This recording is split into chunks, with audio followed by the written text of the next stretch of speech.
I'm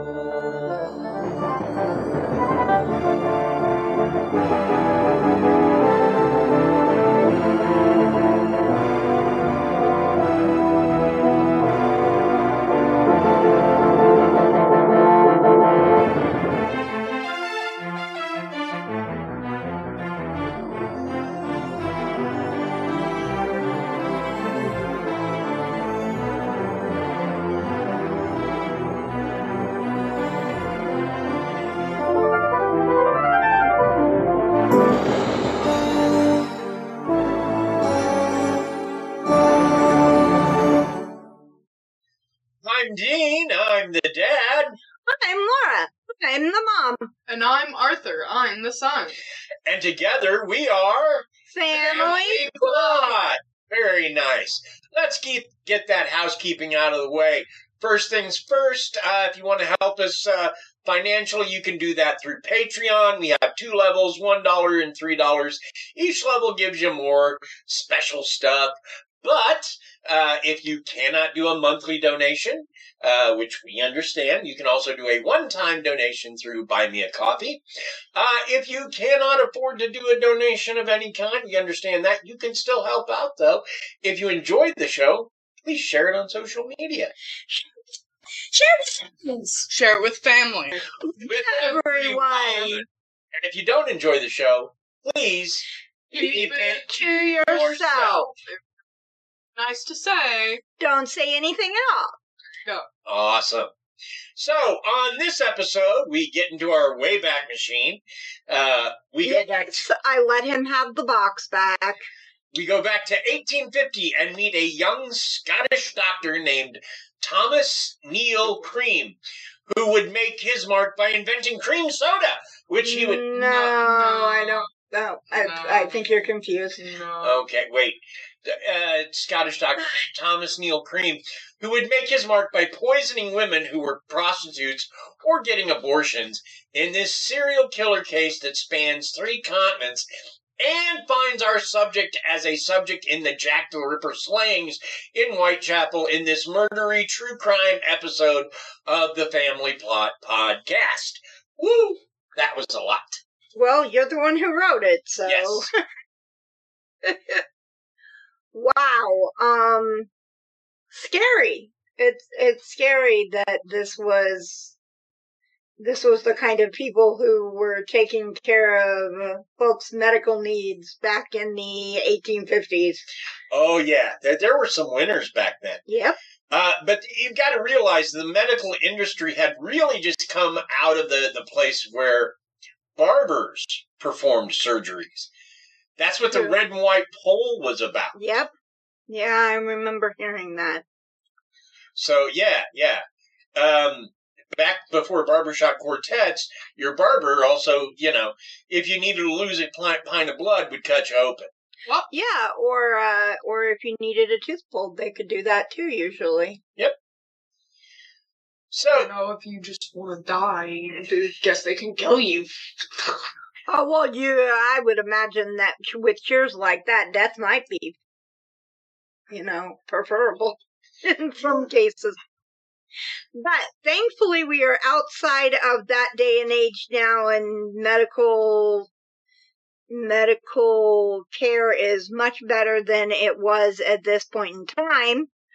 Yeah, 1850's not a great time. Right. But he was born May 27th, same date as someone else we know. Yes, but someone so much more amazing and awesome. And far less likely to murder people. Yeah. Far less likely. It's likely, yeah. I am the second most intended to go to jail.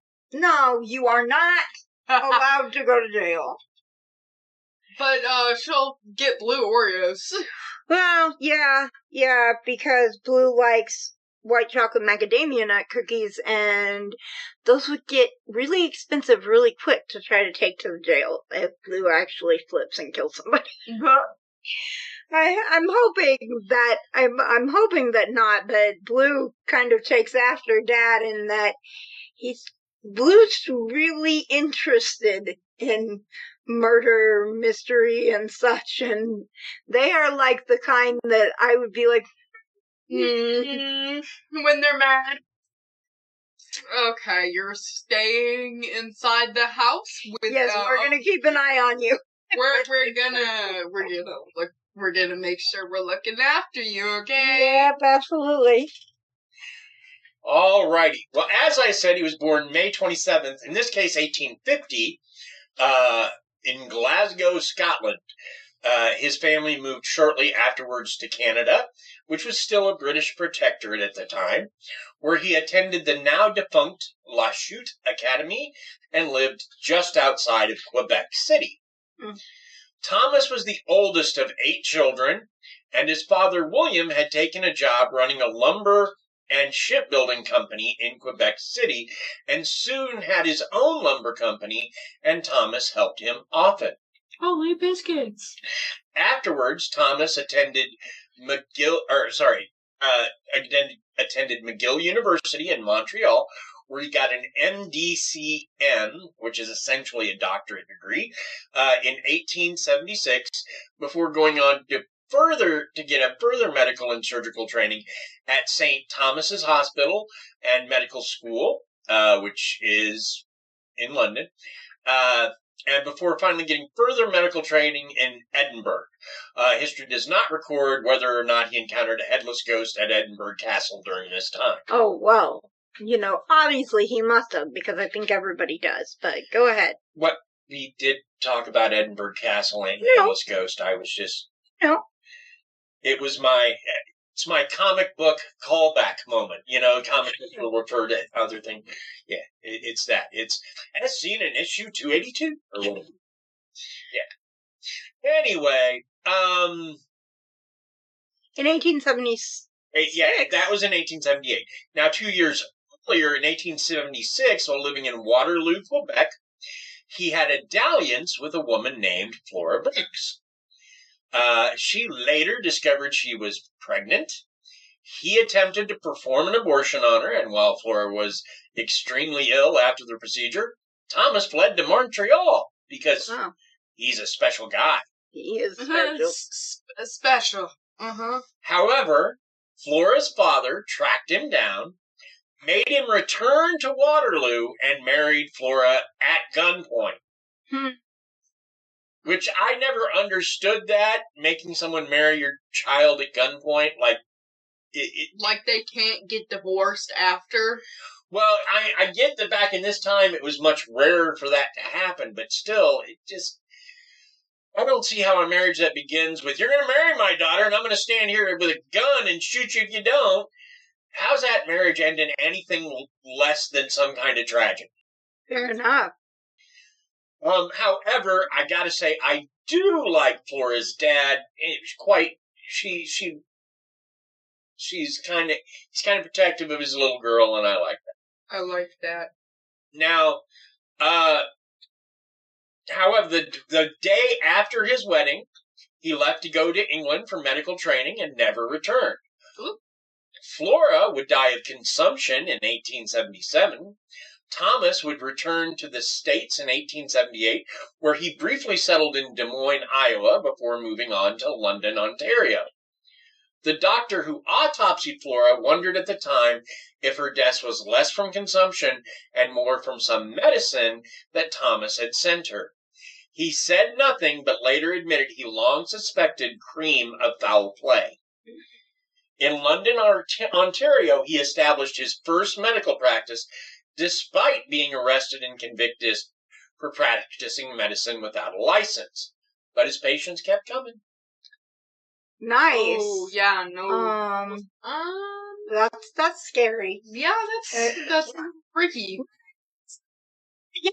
News back then, right? I mean, yeah, but if they were on newspapers and stuff, you'd expect. Yeah, but newspapers aren't gonna get stories from other continents back then. It's not like you can pick up the phone and make a long distance phone call across sea and tell them, hey, Hey, that's happened here, but this is still, people were sending letters that took 2 months to get to one another, and and you sent wires to people that took a month to get there and let somebody know, hey, we're sorry to inform you your spouse is dead or whatever. So you didn't always know everything. Yeah. Sometimes you just got the very basics, hey, they're dead. And They're dead, by the way. And the thing is he had the training. This isn't like he just set up shop and said, well, I'm a doctor. He had the training. So he was a doctor at the time. Just for whatever reason, he didn't get a license in London, Ontario. I see. But again, that didn't seem to matter. His patients kept coming.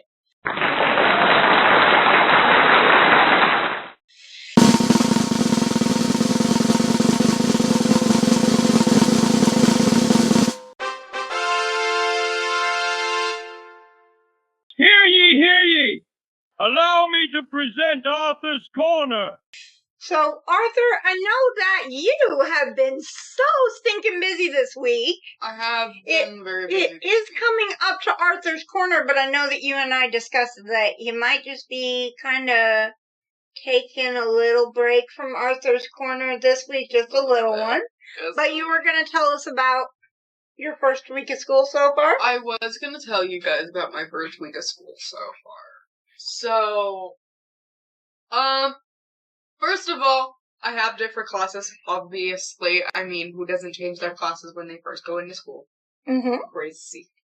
These new freshmen are a little whack, I will admit. Cuckoo. Don't tell them I said that, though. There are a couple that live in this neighborhood. Sorry. No. Some are okay. Some are not. Okay, let's just put that out there. All right. Somehow the sophomores got a little worse.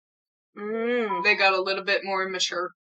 I don't know how that happened. Man. But, it did happen. Aren't you a sophomore? I am, but I'm one of the more mature sophomores. She's saying, they're saying that the people that they're going to school with aren't as mature as they are, I believe, Dad. Oh, okay. Yeah. All right. They're trying to let us know that they're going to school with some immature apes, I think is what they're trying to share. Pretty much, yeah. Did I put that out there good? Yeah. Yeah, actually. I verbalized that fairly well for you? Good. Yeah. Glad to hear it. Yeah. Always happy to help. Well, my first hour is, math. Algebra 1A.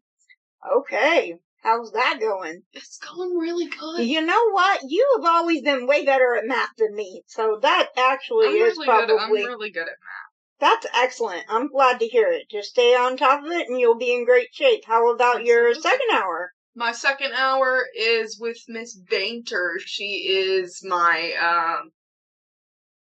photography teacher. Oh, yes. I did see an email from her. Uh-huh.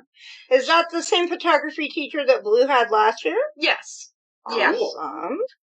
Are you going to be using my camera and practicing with it and getting used to it and getting to know it and all that good stuff? I'm gonna start bleeding. Why are you going to start bleeding? Because she you had... tried to tickle my foot and I scratched my toe against it and now it's gonna bleed. I'm sorry. You scratched your toe against what? This. It's not going to bleed. It's not going to bleed. Okay. So, second hour is photography. Third hour? My third hour... My third hour is my forensic science. Ooh, that sounds exciting. It is. I don't like the teacher much. Hey, you don't have to like the teacher to get into the subject. Yeah, the subject seems pretty cool. Oh, by the way, I need you to sign something. It is bleeding. Anyway.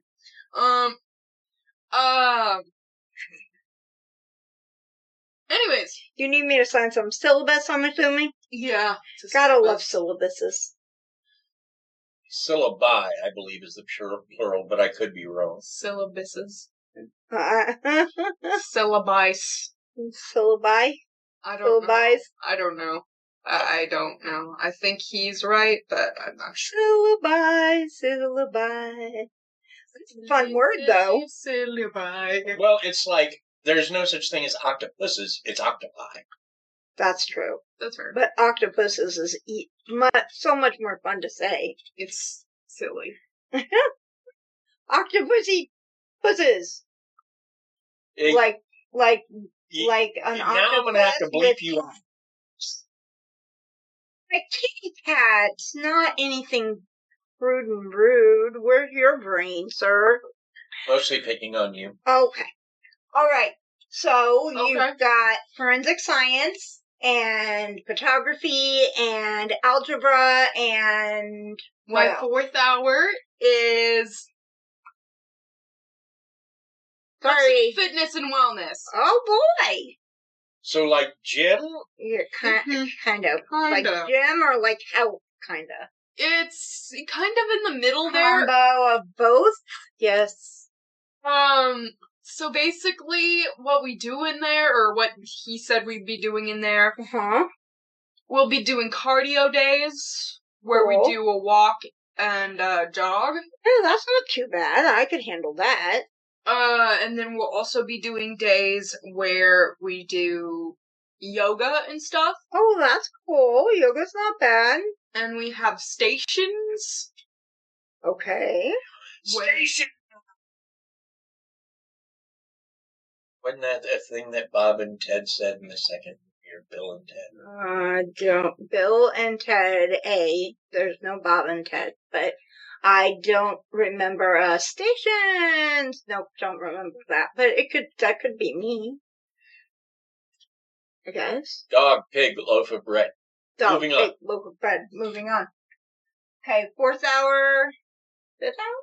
My 5th hour is with my teacher, Miss Snyder.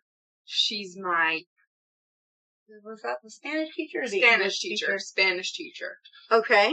And we still like her. I like her. She does a great job. She's good. Awesome. I like all my teachers except Miss Love. 6th hour? My 6th hour... Is that the forensic science teacher? No.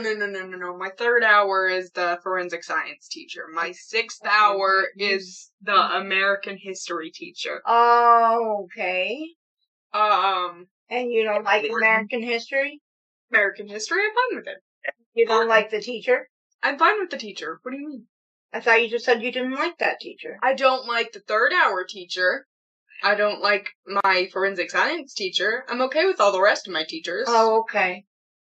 So the forensic science teacher, you can tell me their name when we get off the podcast? Yeah. Is that what we're going to do? Okay.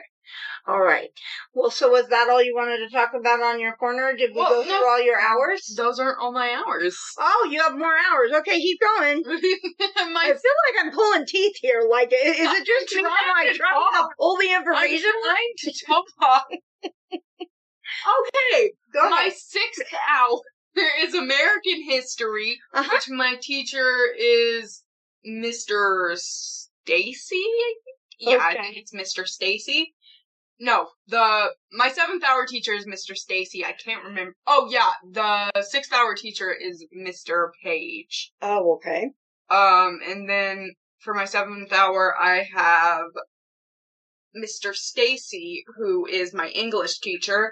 Love English, by the way, guys, if you didn't already know that about me. I love poetry, I love English, she's amazing. We know Mr. Page. He helped us on the Dr. Sam Shepard episode. Awesome. So is that your teacher? Because that would be cool. No.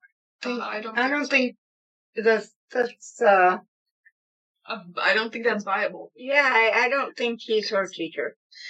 Their teacher. Sorry. Darn it. That's okay, though. But anyway, my last hour teacher is my 8th hour teacher, and that is Miss Carson. She's great. Okay, what does she teach? She teaches...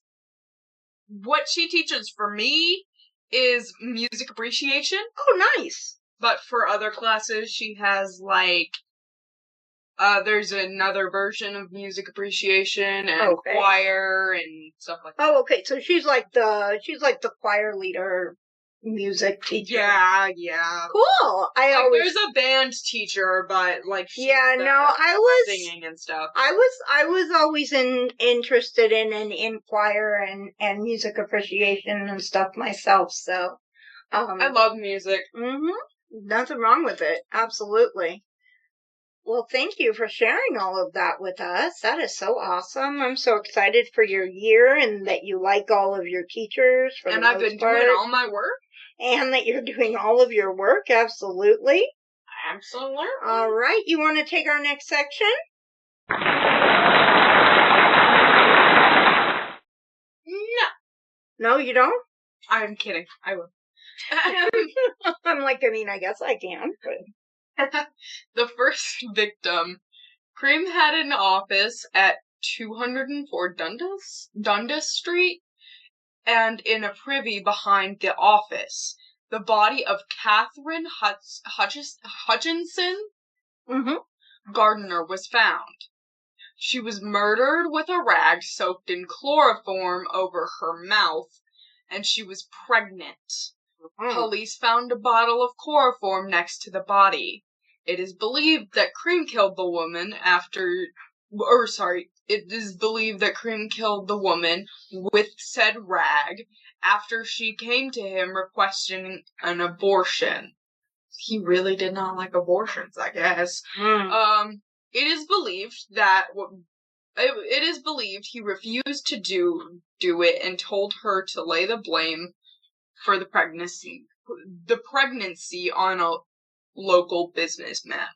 However, when questioned by the authorities, Cream claimed that the woman threatened to poison herself if he did not perform the abortion. He turned a letter from the dead woman over to the police that stated her desire to have the child aborted and named said local businessman as the father. However, Catherine's family and friends claimed that neither the handwriting or the signature matched Catherine's. The letter was dismissed as a forgery. The police somehow cleared Cream for the crime, and the murder went unsolved. Wow. That's crazy. Yeah, that's pretty whack. I'm pretty sure. Yeah, no, that doesn't seem right. But you know what? I think it's a good time. I think all of us should listen to a word from another podcast. Yeah, something. Wow, that's a great idea. Something kind of true crimey this week, I feel. Excellent. Welcome to Brew Crime, a true crime and beer podcast. This is a podcast where we pick a theme, cover a few cases, and pair them with craft beer. Join me, Mike. And me, JT. As we explore the world of crime, conspiracies, or whatever catches our attention. You can find us on social media at Brewcrime or our website, brewcrime.com. And you can find us on any podcast app at Brewcrime Podcast. Join us as we discuss the horrible crimes that surround us and maybe, definitely tip a bottle or two back as you do it. Drink with us the second and last Tuesday of every month. Well, that was awesome. Very awesome. So, while Cream had been dismissed as a suspect, we're still not sure how, there were more than a few people who viewed Catherine's, though everyone called her Kate, death as extremely suspicious. And they began to scrutinize the good doctor. Cream then fled to Chicago, Illinois, setting up his new office near what was at the time a red light district on Chicago's west side. Police soon noted that the doctor was known as a back alley abortionist, and they kept their eyes on him. In 1880, he botched an abortion he was performing on Mary Ann Faulkner, and she died. Police looked into the botch as a murder, but abandoned the case and did not prosecute Cream due to a lack of evidence against him. In 1880, another patient, Elizabeth Stack, died after taking a medicine prescribed by him. Cream then sent blackmailing and accusatory letters to the pharmacist who made up the preparation, but that fellow just complained to the police, who did nothing. Wow, the police in this day and age sound like they got a lot accomplished. In 1881, there was an interesting year. for the criminal doctor. Alice Montgomery was found dead of strychnine poisoning in a rooming house less than a block from the doctor's office. The woman had an abortion prior to ingesting the strychnine. It is thought by modern scholars to be extremely likely that he was the one to kill her. Eventually, however, Cream's luck would change for the worse. Later, in the same year of 1881, Daniel Stott would send his wife Julia to buy pills from Cream to help his epilepsy. However, Julia soon began an affair with Cream, who convinced her to take life insurance out on her husband and then kill him with strychnine.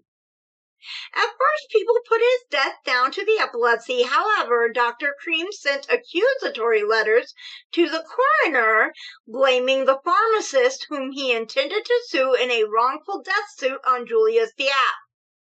However, the coroner ignored his letter. So, Cream then went to the district attorney's office. Now, I'm sorry, if this dude has already gotten away with 5 murders at this point? I think he is really getting a little cocky here. When he went to the district attorney, he told them about what he claimed was a pharmaceutical accident, so they examined the body and found enough poison in Stott's stomach to kill 3 people.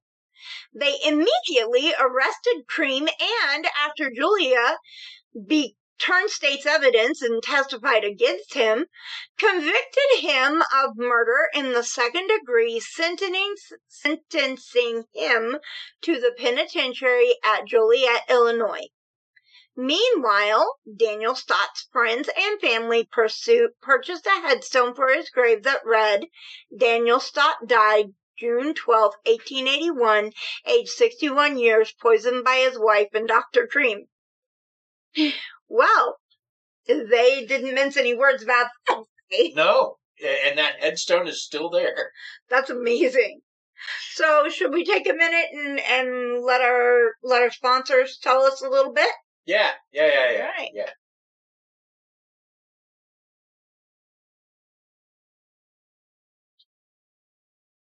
I feel sponsored. Excellent. So do I. Babe, you want to take it away? Yeah. So, at this point, he's in prison. He'd been sentenced to life in prison for his crime. However, on the outside, Cream's family, led by his brother, pleaded to the governor for leniency. It is also believed that after his father died in 1887, his brother likely paid a large bribe to the authorities. While in prison, Cream began to take and became horribly addicted to drugs, and yet somehow he still managed to invent cream soda, which went on to become... He did not invent cream soda. I know. Cream soda is too good for that evil man. Yeah, he was evil. He can't invent something yummy like cream soda. I think you just want cream soda. Yeah, exactly. I think you just want cream soda, good sir. Which is fair. I do too. In 1891, the governor, Joseph Pfeiffer, commuted Cream's sentence to 17 years, and he was released via early parole. In 1891, he rejoined the world, briefly returned to Canada, and used money inherited from his father to move to London, England this time, where he settled in Lambeth at 103 Lambeth Palace Road.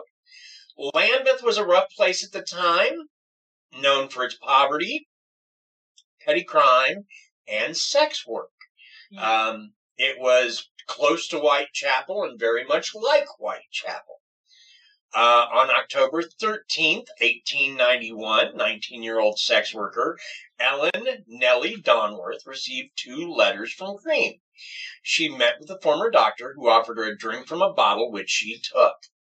Later that night, she became violently ill and later died from strychnine poisoning. Well, I mean, he definitely had a calling card, I think. Cream then sent a letter to the coroner under the fictitious name of A. O'Brien Detective, and offered to name the murderer for a £300,000 reward. He also wrote to the owner of the W.H. Smith bookstalls claiming to have evidence that he committed the murder. Evidence he would destroy if the man paid his price. Both ignored him. Understand that if I have done my math correctly, that £300,000 would be worth millions in American dollars today. Yeah, that's kind of, he was definitely either desperate or just getting really cocky at that point. On October 20th, 1891, he met 27-year-old sex worker Miranda Clover, whom he somehow convinced to take 4 pills before bedtime. She did so, becoming violently ill. Soon, she died as well. At first, most thought it was to be heart failure due to alcohol withdrawal. However, using another alias, Cream sent a letter to famed surgeon William Broadbent, accusing him of being complicit in the death and offering to keep his silence for £25,000. Broadbent sent this communication to Scotland Yard, who set a trap for the blackmailer when he came to collect, but no one did. Afterwards, Cream returned briefly to Canada for a short vacation, but when he returned in 1892, had a chance encounter with another sex worker, this one Louise Harvey, that he gave 2 pills, and he told her she should take them right away. Not trusting Cream, she pretended to take them and then threw them off a nearby bridge into a river.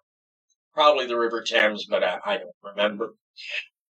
Finally, on April 11th, 1892, he encountered 2 sex workers, 21-year-old Alice Marsh and 18-year-old Emma Shribble, and spent the night in their flat. In the morning, he gave them a can of tinned fish and 3 pills each. They took them later and died later that evening of strychnine poisoning. He did not know it. These would be his final victims. Thank goodness. Wow.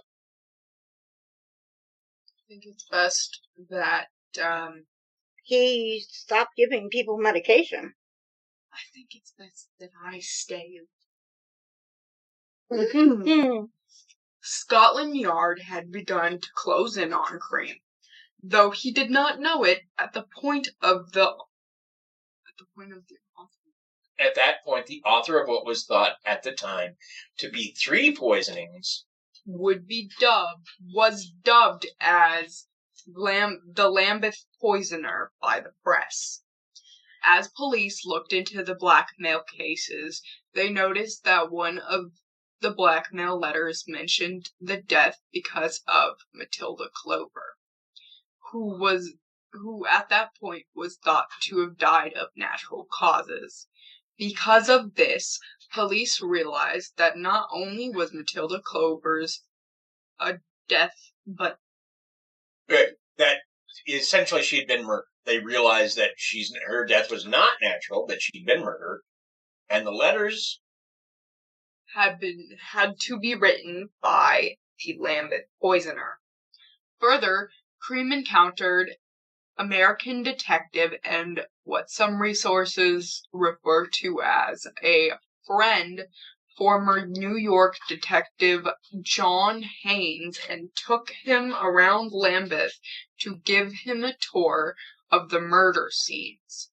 Haynes found this entirely odd and decided to reach out to Scotland Yard, who found this very suspicious. You got it. They began to watch Cream and quickly noted that he visited and consorted with many sex workers.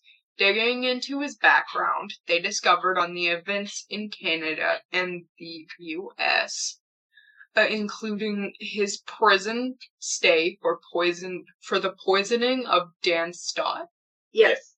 On June 3rd, they arrested Cream for the murder of Matilda Clover and soon had charged him with all 4 murders, plus the attempted murder of Louise Harvey and the attempted blackmail of at least 2 doctors.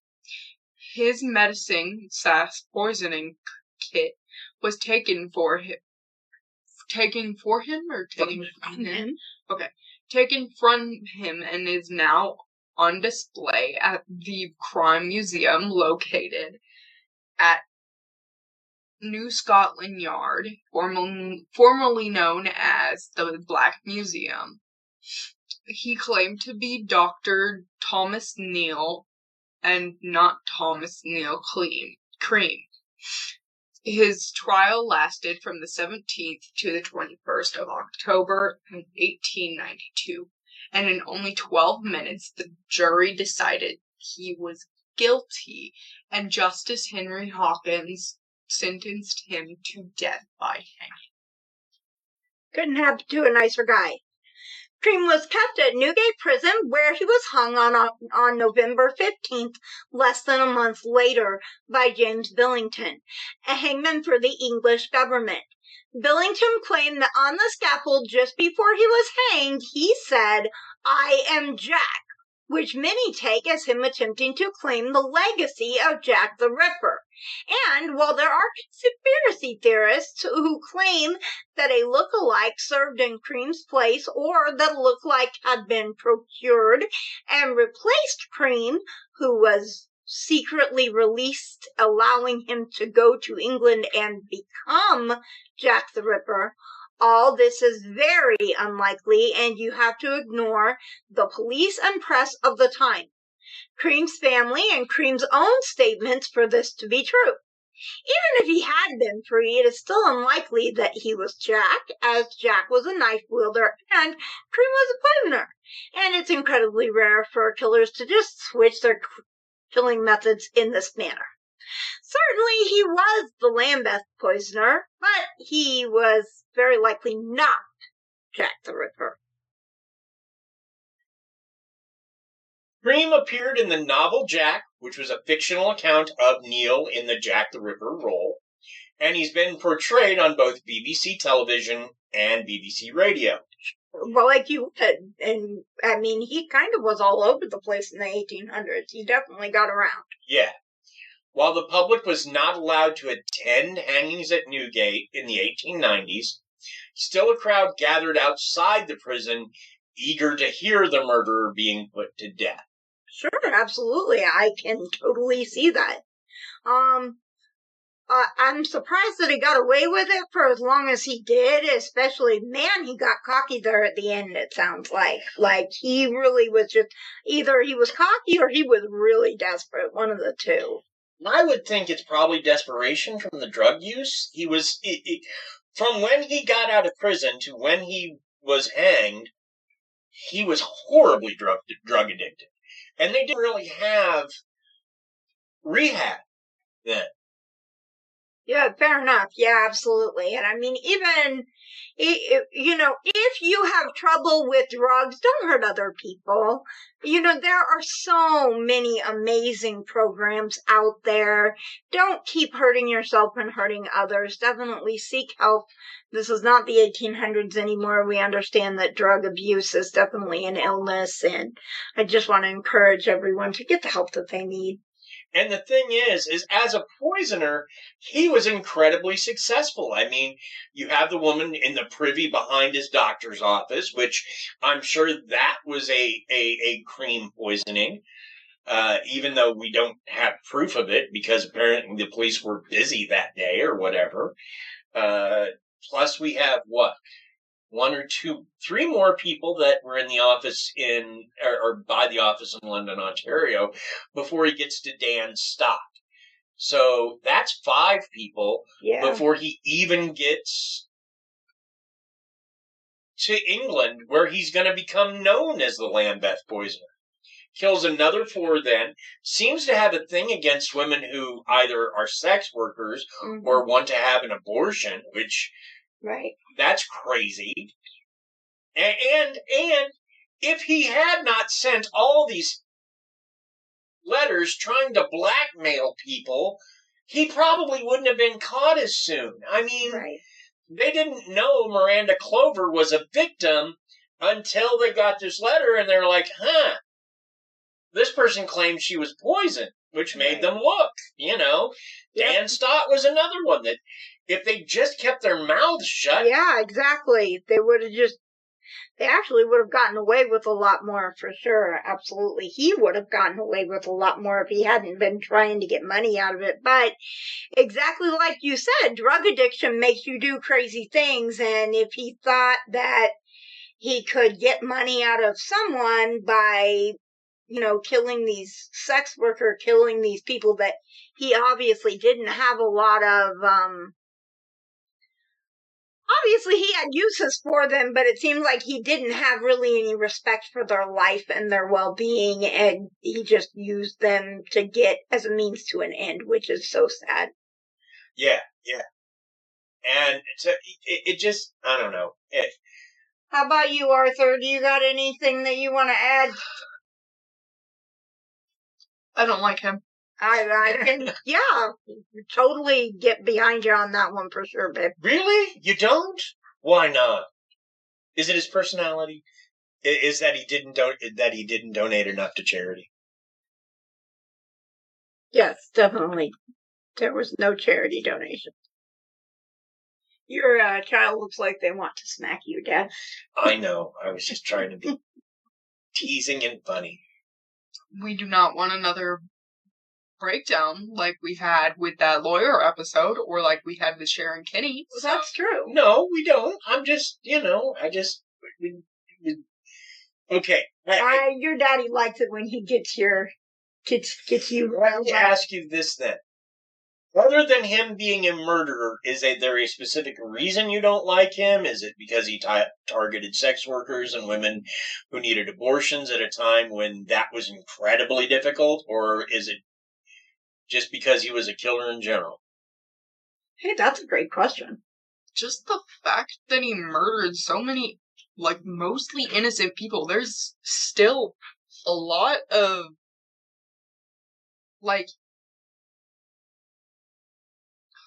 I understand that you don't agree with it, but, people have trouble finding jobs, and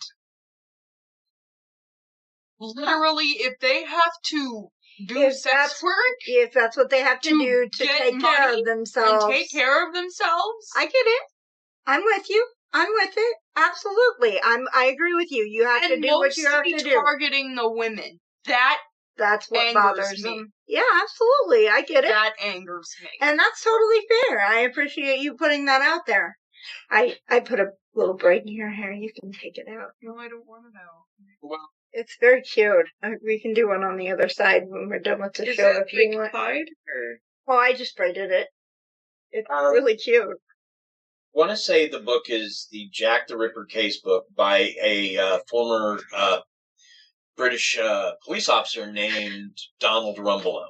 Okay. And Rumbelow, the very first chapter is devoted to what Whitechapel was like in the 1880s. It's a pretty grim picture that it paints. Fair enough. And it's actually, for a while, if you're going to Jonestown, or not Jonestown, but Cape Town in South Africa and places like that, certain businesses would say, read this book because it's a very apt description of that area. And I mean, it was just, it's full of poor people. It's full of people who are making money, literally, pennies here, pennies there, just to survive. Right. Absolutely. And so it's just, it wasn't a great situation for anybody to be living in. Yeah. And then he was taking advantage of the people who were just trying to live. Right. And again, I don't know what he had against these women. And then, you know what? We forgot his wife, Laura. Even though... Well, I mean, we didn't forget her. She was one of his first victims, really. Even if you just consider a victim in the fact that he tried to do an abortion on her, that didn't work. Then he left her. And, I mean, so the abortion didn't work. Did they have a baby? No, he attempted it. I guess he was successful, but it's always listed as an attempt. it may have been the kind of thing where he attempted it. It wasn't initially successful, but she got so sick. And then she lost the baby. Yeah. So it may have been more like that. I got you. But, yeah, it just... Okay, well, I'm going to throw out my final thoughts. This guy was a menace to society, and I think he had a axe to grind with women in general, and he just didn't have respect for females, period, is what I feel like. That's my final thought on it.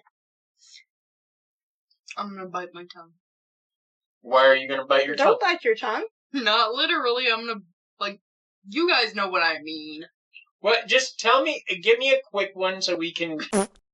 Are you trying to kill me? Hey, jeez. Wow, I am so sorry. You can definitely... I thought it was Arthur. Silent and deadly, oh my god. I'm so sorry. That was... I thought it was Arthur. No, it was me. I was just like... My stomach, you guys, I'm so sorry. It's okay. It was bad. Whoa. Okay, yes. Thank God for Bath and Body Works and strawberry pound cake. So you were saying you wanted to keep mum, but I don't understand why you're not saying what you think. Yeah, because every time I say what I think about these type of people, I get out of hand. I want you to get out of hand. Let's do it. Let's go. I want to hear all of it. I at least want to hear your general thoughts on it. And if you want to keep it short and sweet, that's fine. Nothing about this man reminds me of anything sweet. Absolutely. Oh, that's absolutely fair. Yeah, there's nothing sweet about this guy for sure. No, I do not. The sweetest thing about this guy is his last name. That's true. And it makes me think of the bunny from Sonic the Hedgehog. And I'm like, why? Why does he have to have the same name as Cream? Because I keep seeing her in my head.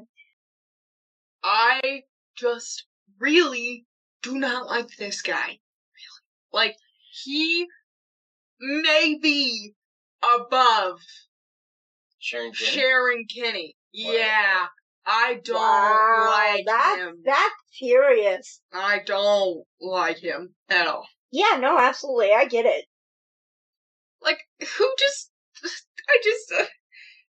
Yeah. What about you, Dad? Well, I think his story is interesting, if only because he tried so very hard, and there is another theory as to what he said. If it wasn't I am Jack, but we're not going to talk about that theory because it's ridiculous. Takes him down the rabbit hole of being a piece of human sleazeball, and that's even worse. So sleazeball is a good word. It was a good description. It's a good description. She ate it. High five. And I think he's exactly that was a bad high five. The sort of fellow that on his fellow.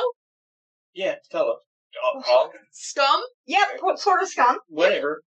That on his deathbed, he's going to try to take as much credit as he can.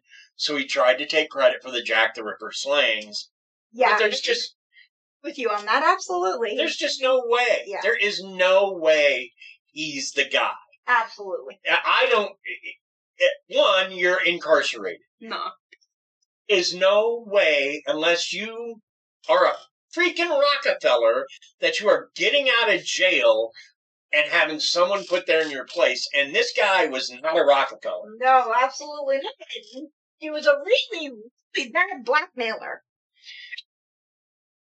Also, yeah, he was lousy at blackmailing. He was terrible at it. Yeah, he was lousy at blackmailing, and he got really cocky. Yes, stupid cocky. And yeah, he wound up... Be the drugs. I mean, absolutely. Not just the drugs. I feel like I feel like that's the type of person that he is. I feel like... Yeah, he must have been... had to have been really cocky and not... Like, I imagine that he would be one of those people that's like, you are really smart, but you have zero common sense. Yeah. You know, that would have to be the kind of brain that you have. If you can go through all of that schooling and become a doctor Which, I mean, it wasn't like it is now, but I'm sure that it was still a lot of education. I'm sure it was still really difficult. But if you can go through all of that and become a doctor, but not be smart enough to not go, I murdered them. Let's send a letter to this doctor who had nothing to do with it and accuse them of being a murderer. It's just, the common sense is not there. Yeah, if you're gonna murder, at least plan it out well enough. But, this isn't me saying murder people. That's obviously to do. No. But if you're gonna be a murderer, at least plan it out. Yeah, exactly. Don't be stupid about it.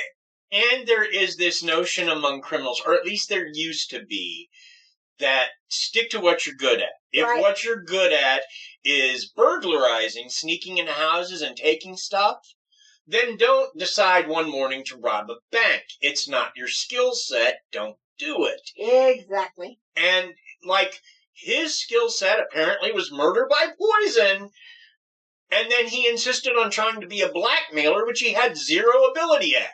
Exactly. And old school criminals would have no respect for him. If he were to have more experience with that, with blackmailing and all that other stuff, he would have been really good at what he did. But the thing is, he didn't know what he was doing. Mostly, he was just trying to murder as many people as he could. Yep. And I included him in our topics because of the connection to Jack the Ripper, but it's tenuous at best. Yeah, really, he's just a jerk and a terrible person and a woman hater, I think, and I'm glad that they finally put him to death. Yeah. And got him away from all of the people that he was hurting and let us tell his story and come to the end of our show. Yep. And that's where we're at, the end of our show. So thanks for listening. Thanks for keeping us in the Good Pods Top 100. I love seeing that every week. You can reach us at plot_family on Twitter or on our Facebook page run by our very own Laura, or send us an email at familyplotpodcast@gmail.com. What were you going to say, honey? I said, yes, we love the Facebook group. Yeah. Join our Facebook group and get in on group chats.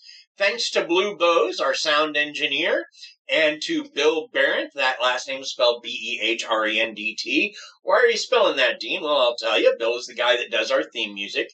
So he's a musician. If you need a musician for a project or to do music for a podcast or something like that, Bill's your guy. You can reach him at billberendt@sbcglobal.net. Now you know why I spelled it. Also, thanks go out to Paige Elmore, formerly of the Reverie Crime podcast. And while she no longer does it, she's left you 100 so episodes of a very good crime podcast. Also, she has a Canva addiction, which she's combined with our own Arthur's artwork to make a logo art for us. Thank you, Paige. Thank you, Paige. Thanks to Aaron Gnerk of the Big Dumb Fun Show, who continues to promote us locally. Join us next week as we go full science and history and girl power as we look into Mary Curie. Bye.